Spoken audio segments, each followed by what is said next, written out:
हामी 6 जनाको टोली सद्गुरुको आश्रमबाट बिहानै निक्लन्छौँ रामेश्वरमतर्फको यात्राको लागि।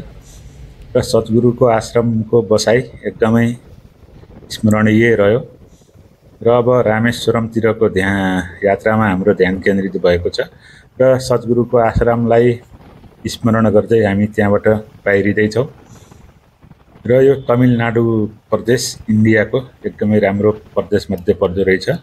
हामी खाजा खान यहाँ रुक्यौँ, बाटोमा बिचमा खाजा खायौँ र त्यसपछि हामी यहाँबाट खाजा खाएर निक्लिन्छौँ बिस्तारै।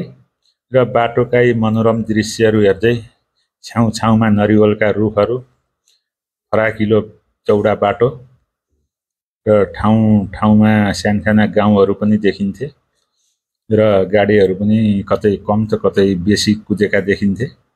प्रायःजसो 4 लेनकै बाटो थियो यहाँ। हामीहरू हिँड्ने ठाउँमा पनि यो दृश्यहरू हेर्न सक्नुहुन्छ। र छेउका नरिवलका रुखहरूले एकदम आकर्षण थपिरहेका थिए र बाटोमा पहाड जस्तो पनि देखिन्थ्यो ठाउँ ठाउँमा। र पहाडमा त हामी चढ्नु परेन, तर पहाडको नजिकबाट बाटोहरू गएको थियो र गाडी लगभग 100 को स्पिडमा कुदिरहेको हुन्थ्यो। र बेला बेलामा यसो बाहिरका दृश्यहरू हेर्थ्यौँ र साथीहरू आपसमा गफिन्थ्यौँ, गाना सुन्दै रमाइलो गर्दै हामीहरू हिँडिरहेका थियौँ। यस्तो मजाले हिँडिरहेका थियौँ र आनन्दपूर्वक र कति बेला पुगिन्छ जस्तो पनि लागेको थियो। र यो नरिवल खान हामी यहाँ रुक्यौँ। ठीक है, ठीक है, बोलिए ना, कुछ बोलिए अपने भाषा में। क्या क्या है? एक है, एक 70 ज्यादा हुआ। 50 हमने खाया था। 490।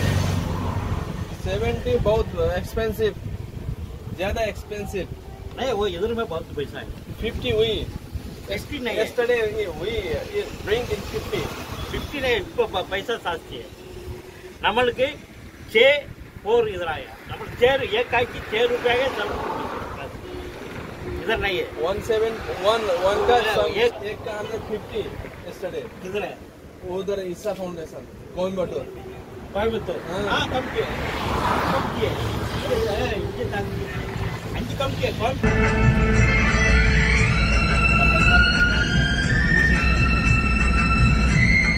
हाईवे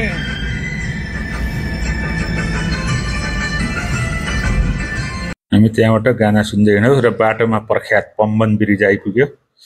र यो ब्रिज समुद्रमा बनेको ब्रिज रहेछ, एकदमै लामो ब्रिज।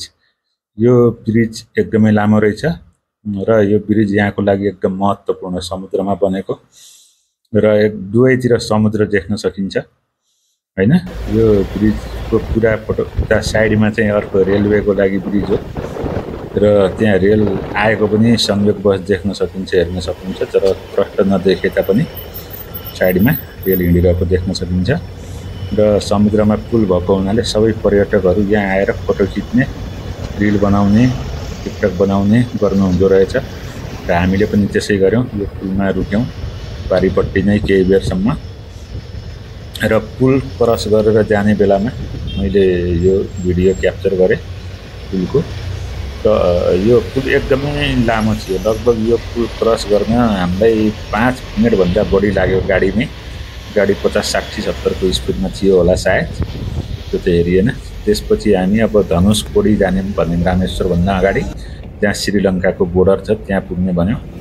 र दुईतिर समुद्र, बिचमा बाटो। लाग्छ यो बाटोको कहाँनिर अन्त्य होला जस्तो लागिरहेको थियो। एकदम रमणीय दृश्य, यता र उता समुद्र र बाटो चाहिँ सिधा गइरहेको छ। हामी उत्सुकता थियौँ कहाँनिर पुग्छ होला यो।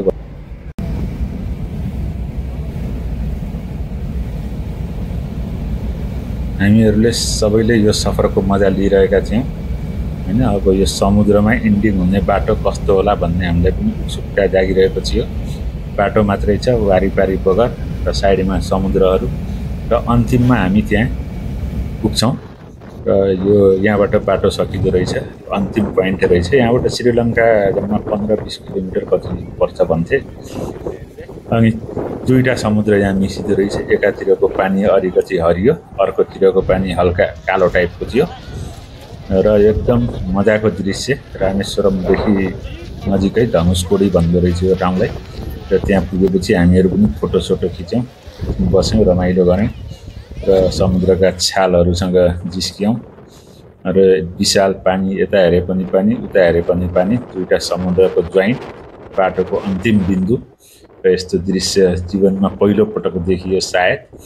र यहाँ धेरै पर्यटकहरू आउँदा रहेछन् फोटो खिच्न, रिल बनाउन, घुम्नको लागि। गाडीको भिड देखिन्थ्यो। त्यसपछि हामी रामेश्वरम मन्दिर दर्शनमा छिर्यौँ। यो मन्दिरभित्र फोटो खिच्न पाइन्थेन होला, मैले अलिकति भए नि खिचिहालेँ। यो रामेश्वर मन्दिरमा भित्र प्रवेश गर्दाखेरिको हो। र रामेश्वरम मन्दिर दुईतिर समुद्र बिचमा रहेछ। यो रामेश्वरम मन्दिर नजिकको समुद्र। यसरी हामीले रामेश्वरम मन्दिर दर्शन गरिसकेपछि यता समुद्रमा आएर नुहायौँ र एकदमै रमाइलो दृश्य, रातिको साँझको वातावरण। र हाम्रो यो यसै गरी ईशा योग फाउन्डेसनदेखि रामेश्वरमसम्मको यात्रा आनन्ददायक रह्यो। र यो यात्राको सामान्य वृत्तान्त यहाँहरूलाई राखेँ।